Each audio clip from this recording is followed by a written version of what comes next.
Hello friends, now here is the step-by-step simplification of this math problem by using the BODMAS rule. BODMAS rule says first we solve bracket, small bracket, curly bracket, then square bracket. O stand for or we convert into multiplication. We solve roots and exponent. D stands for division, M stand for multiplication, A stand for addition, S stand for subtraction. And according to this BODMAS sequence, we break it down this expression by the step-by-step solution.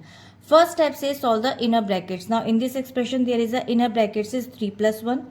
And after adding the values we'll get 4. According to this step, bracket must be simplified first, and now the current expression becomes 60 divided by 5 multiplied by 4 square bracket of plus root to 121.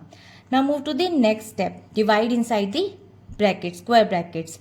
Now 60 divided by 5, first we divide the values, after we'll get 12. According to this, division and multiplication both go from left to right and both have the equal priority.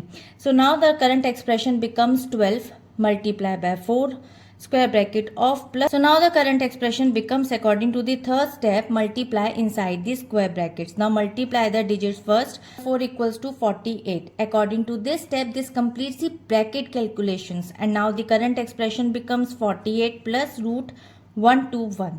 Move to the next step. Solve the square roots. So now root 121 is answer is 11, and according to this step square roots are solved before the addition. So now the current expression becomes 48 plus 11. Move to the next step. Finally we add the values together. 48 plus 11 equals to 59. Last step to finish the expression, and 59 is the final result. And according to this expression, by using the BODMAS sequence, the final simplified value of this expression is 59. And I hope it is clear. We'll meet in the next video. If you like this video, please like and subscribe. Bye bye.